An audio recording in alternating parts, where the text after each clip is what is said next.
Prince Andrew was once the Queen's favorite son, a war hero, a trade envoy, a man who partied with billionaires and dictators. Today, he's the monarchy's radioactive liability.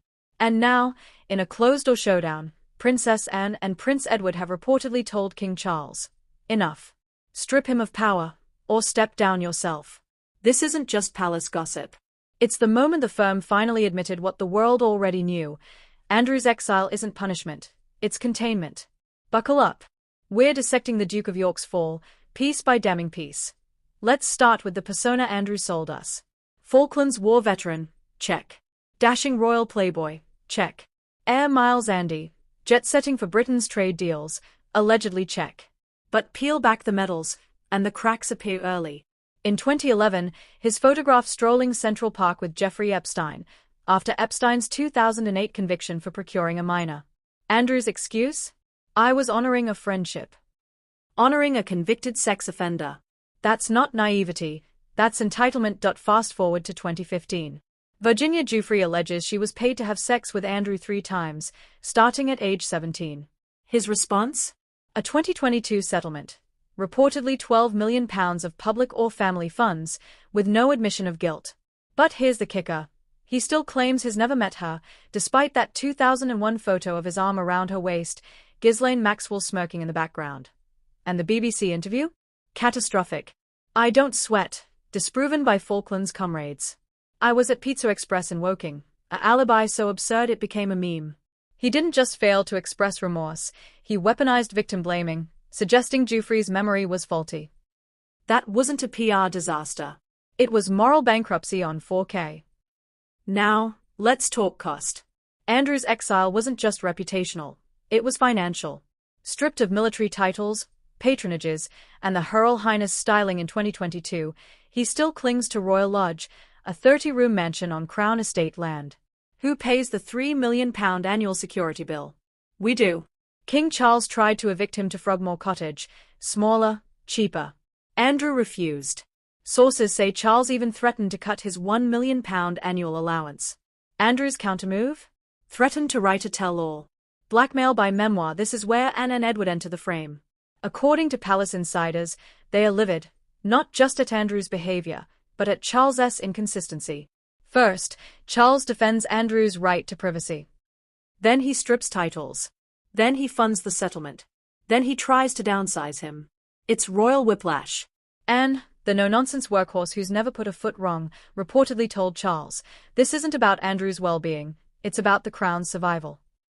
Edward, the quiet diplomat, allegedly added, "You've let him fracture us." Their demand? Andrew loses everything, or Charles relinquishes control over rogue royals. That's not sibling squabbling. That's a coup in Kashmir. But let's be clear, Anne and Edward aren't heroes here. They are survivors of the same system that enabled Andrew. The monarchy's code of silence protected him for decades. Palace aides allegedly buried complaints about his abrasive behavior with female staff. His trade envoy role? A revolving door for shady oligarchs. Remember the Kazakh billionaire who bought his Sunninghill Park mansion for £15 million, £3 million over asking? Andrew's tragedy isn't that he fell. It's that he was propped up by the Queen's love, by Charles's guilt, by a nation too polite to ask questions. The Epstein files name 150-plus associates. Andrew's the only royal. That's not coincidence. That's complicity. And the well-being argument? Spare me. Andrew's life crumbling is a £30 million net worth, a ski chalet in Verbia, and a daughter who still curtsies to Netflix deals. The victims? Giuffre's still fighting NDAs. Others remain silenced. That's the real crumbling legacy. Anne and Edward aren't just upset about optics. They are furious about fairness. Anne, the hardest-working royal, has watched her brother's scandals eclipse decades of her service. Edward, the quiet diplomat, sees the monarchy's credibility crumbling. Sources say they confronted Charles, step down or strip Andrew of everything. Not out of cruelty, but survival. Andrew's presence is a walking liability, one aide told me. Every time he's spotted at Windsor, headlines scream royals protect pedophiles pal. The rift? Palpable. Palace staff whisper this could be Charles's abdication crisis 2.0. Andrew's not just hurting the crown, he's hurting his siblings. Anne's warned Charles, this ends now. Edward's reportedly refused to be in the same room as Andrew at family events. This isn't a tantrum. It's a line in the sand. This isn't just about Andrew. It's about a king too weak to wield the axe. Sources say Charles fears looking cruel, the same fear that let Andrew negotiate his £12 million settlement using Crown lawyers. Anne's argument, per a senior aide: "We sacrificed for decades. Edward gave up his business. I buried my marriages in silence. Andrew? He gets a palace and a pity party. Edward's angle is reputational. Every poll shows trust in the monarchy at a 20-year low. Andrew's the anchor dragging us down." A YouGov survey last month? 68% want him fully erased from royal life. Andrew's counterpunch? His allegedly threatening to leak Diana-era letters proving Charles always resented him. Classic deflection. The man who can't apologize for Epstein thinks he's the victim of sibling rivalry. Delusional doesn't cover it. Now, let's talk about Anne and Edward, the actual workers of the family. Anne logs 200+ engagements a year, tough as nails, zero drama. Edward? Quietly clocks in, supports charities, stays out of the tabloids. They've watched Andrew coast for decades: yachts, trade envoy junkets, dodgy billionaires, while they grind. And when the Epstein fallout hit, they had to smile through the stench. They had to field questions about Uncle Andrew at ribbon cuttings. Sources say they are furious not just at the damage to the Crown's reputation, they are livid that Charles's flip-flopping has created widespread unrest behind the scenes. Translation: Palace staff are exhausted, aides are jumping ship, and the public's faith in the monarchy is at abdication crisis 2.0 levels. But here's the kicker. Anne and Edward are also reportedly worried about Andrew's well-being. That inconsistency has fractured the family. Anne and Edward see a king paralyzed by guilt or nostalgia, unable to do what Elizabeth did: cut the cord. Palace aides now whisper this could be one of the most serious internal crises of Charles's reign. And they are right. Because every day Andrew remains even tangentially royal, the crown bleeds credibility. Now, let's talk about the real damage: the family itself. Anne and Edward aren't just upset about optics. They are worried about Andrew's mental state. Yes, you heard that right. Sources say he's increasingly isolated, paranoid, and lashing out at staff. But here's the brutal truth: his siblings' sympathy has limits.